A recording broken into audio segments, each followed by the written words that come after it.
Bang! Neeves Knives. I'm Jared, and today we are talking about drop points. But before we get into it, I kind of want to show off my new thumb stud on the Sabenza.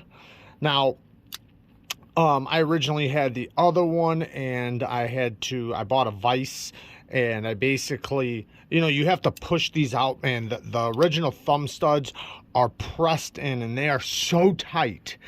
It's very hard to get them out unless if you have a vise. So what I did was I took a bit from like a socket, a bit, or I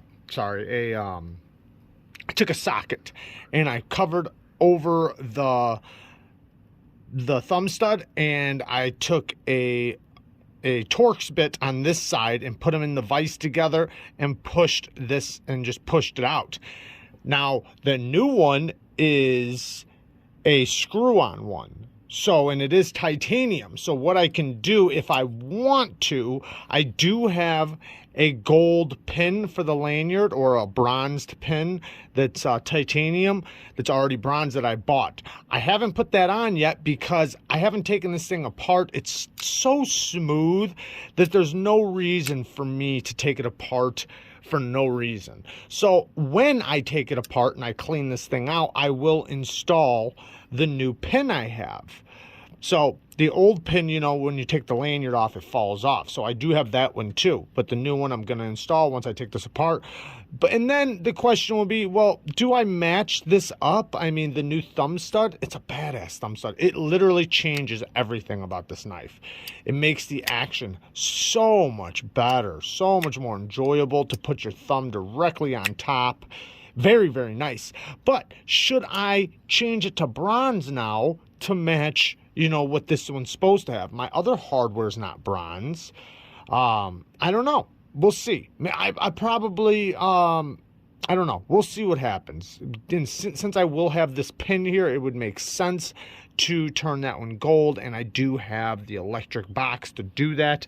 But getting into drop points, so we're going to pull out a couple other blade shapes as well in this video.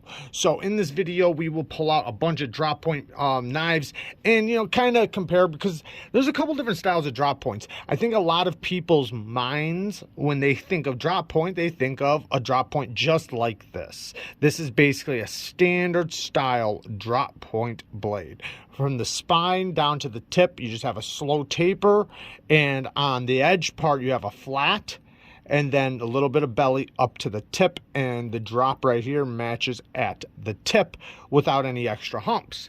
Now, there are other kinds of drop points. Now, what would be the difference between like something like this? The ZT0 right here, 0393. Now, this one is in for sharpening from Metallica, and I got a polished edge on there right now. I'll probably throw a little grit on it before I send it back. It did take a good edge. I mean, it's still very sharp, but it wouldn't hurt to throw a little bit of a lower grit on it. But this is a harpoon blade, because you see how it goes down and then it swells back up and then down. So even though it's very similar, the cutting performance, the performance all around is basically going to be the same. But what this does is it helps reinforce that tip to be nice and acute and strong at the same time. So that's kind of, when you look at different blade shapes, they all have a purpose and a reasoning behind them. So this is a harpoon blade shape, not a drop point. Now, another drop point that a lot of people think of as kind of a standard one is one like this. Same thing, very similar to the Sabenza, but this one has a little less belly, or this has a little bit more belly, this has a little less belly, but maybe not so much, maybe just a little bit. But either way, basically the same thing. So we're going to show, there's going to be a lot on the list that are very similar to that. And then there's the drop points like Spyderco's. By the way, this was a Hogue Ritter Mini, the RSK MK1 Mini. I think that's how they call the Mini. But the big one is the RSK MK1, and then this is the Mini version of that knife. But the Spyderco, whether you're talking about, we'll pull up a couple examples. We got the Sage one, and then the Native. So we have the Native and the Sage one. Now, these are, I mean, some people call them leaf shaped, but they're basically the same thing as the drop point. They're going to work the exact same. The one benefit to these type of blade shapes is that the tip goes so far down. You know, it's very similar, you could even say, to most Spyderco blade shapes. I mean, you can pull out the PM2, the Para 3, the Mannix. They all have that leaf shape that makes it to where the tip goes very far down and allows you to do acute cuts, plus has a little bit of belly and flat, and gives you the performance of even the same thing like a Sebenza. Now, another great one, in my opinion, is the Wiha Malice. The Wiha Malice Fair and Forged design is a beautiful example of a drop point. Now, the one difference between here is this is more of a big belly drop point. I'm not a massive fan. I mean, there's straight backs. A straight back would be just a blade that's straight across, and the belly would go all the way up to the tip with the spine being straight across. I'm not a big fan of those. Those are technically supposed to be, I think, a little bit harder use than the standard drop point, but regardless, I like being able to get to my tip really good, use my belly and the flat, get to use, you know, a little bit of everything. But yeah, great example of a drop point, in my opinion, and a great knife. Very, very solid knife. Great action, very well built. Now I'm going to pull one out that I think they call a drop point, but I'm going to say why I don't really think so. And that is the Quiet Carry Waypoint. This to me is more of a clip point. I mean, you know, why would you call this a clip point and say, let me pull out something else, and let's pull out this one. So, why is this one a clip point and this one a drop point? And this is my opinion, is that one, you have, this is more of a straight spine right here, and then it just clips off. Now with this, it's more of a taper. It slowly tapers down, and then at the end it rounds off more than just clips. There's no corner there, it's rounded. So in my opinion, this would be a clip point. Some people might even say something kind of like, it's a little bit like a sheep's foot, but it's a clip point in my opinion. But this is a great example of a drop point. This is one of my favorite blade shapes because I have a long area of flat, small bit of belly. The tip goes down to a perfect spot where I can use it very easily. Nice deep hollow ground blade, beautiful sharpening choil. And this is the Savivi Picaro. And the Savivi Picaro is a great work knife, very thin blade stock, great user, and yeah, just an amazing knife. Now here's another one that's kind of leaf shaped, but you know, the tip is really good for precision use. Nice beautiful drop point right from the spine all the way down to the tip. And this is the Artisan Arion. Sorry, it's a little dirty, but another great example of a drop point blade shape, in my opinion. Now, another one that, this one's a little bit, like, I could argue with this one a little bit. And this is called a drop point. And I'm also going to pull out the button lock, the Savivi Elementum. Now, you could call this a drop point. I'll call it a drop point. Doesn't matter. But it's very similar to a spear point, because a spear point, the spine and the flat part of the edge do the exact same thing. for a spear point, and then they just meet in the middle at the tip, basically center point of the pivot, which is exactly what this does.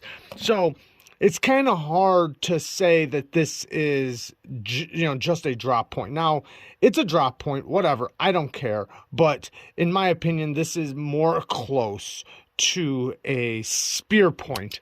But like I said, I won't argue with you if you want to say it's a drop point. Savivi Elementum, and then the Savivi Elementum button lock. Now, another great example is the Savvi Trailblazer. This is a beautiful example to me for a drop point blade. It's very similar to my Rockstead. If you look, they are extremely similar with their blade shape, and I love this as a great example of a drop point blade. Now, the Savivi, and that was the Rockstead Higo. The Savivi has a beautiful, deep hollow ground blade that slices very, very nice strong spine. You do have a stronger, I don't know about stronger, but a nice strong spine on this one, and it makes it to where you can easily get to the tip, but it's not so far down to where you don't have any belly. You do have a good amount of belly. So great example, in my opinion, of a drop point blade. One of my favorites. Now, another one, the CJRB Mini feldspar.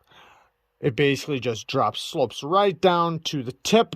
And with this example, the edge kind of just slowly tapers from the beginning all the way to the tip. There's not much of a flat area. I mean, I guess you could say this little spot right here is flat, where it's just a straight spot for push cuts.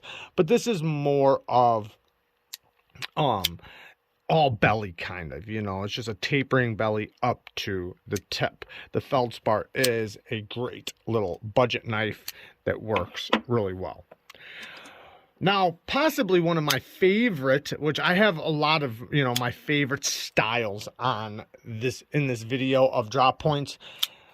This is the Spyderco Gale Bradley. I love this blade shape. It's almost like it is a drop point blade. You see how it goes up, and then the spine just tapers all the way down to the tip, but it kind of has a little swell right there.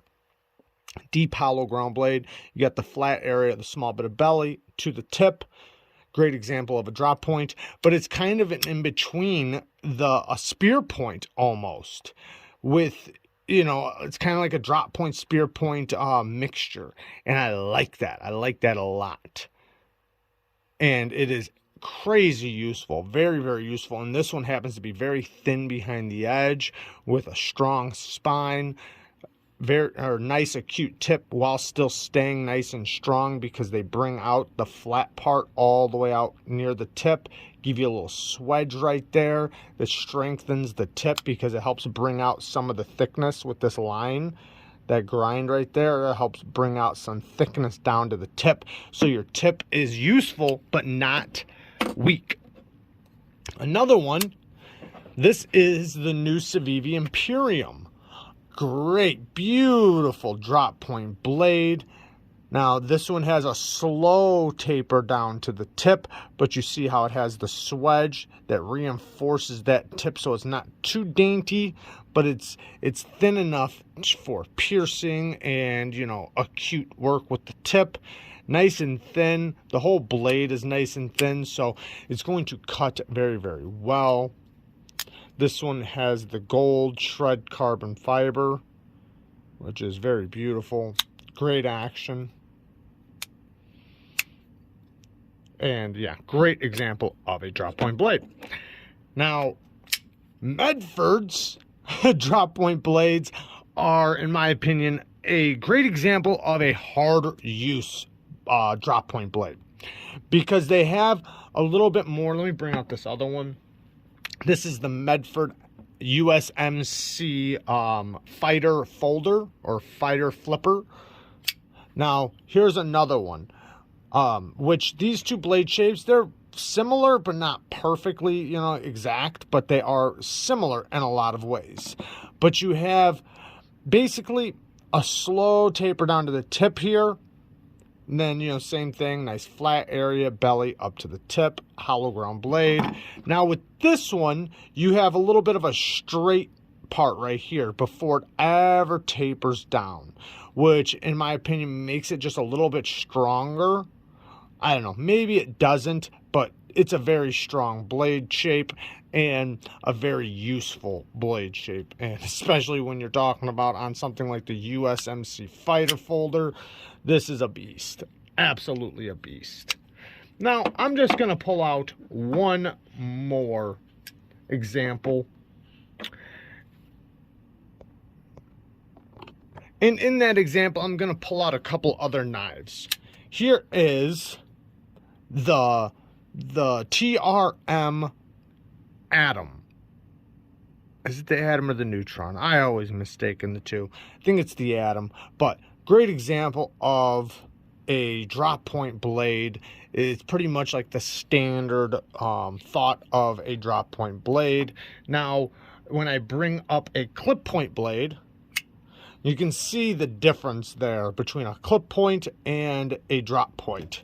Now, in my opinion, if I use this one as a spear point, you can see the differences when we pull these up. All right?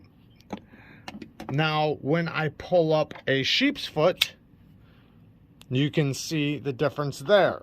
Now, what about a Persian blade shape? Persian blade shape where the spine does like a U and the tip goes up above the center point. It's above the center point. It goes nice up and high.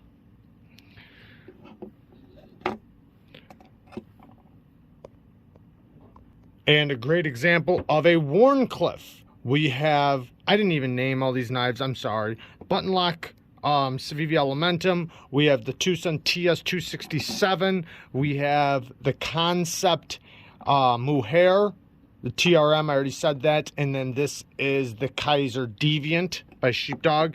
And then this is the Artisan Sea Snake designed by Mike Emler. And you can see the different blade shape here. So we got the sheep's foot and then the Wharncliffe right here. So you can see the differences between all of these that really gives you a good picture of, you know, what the different blade shapes are for. And, you know, I've done videos where it explains what they are for and the differences. But there you guys go. I love you guys. Thank you guys for watching. Peace.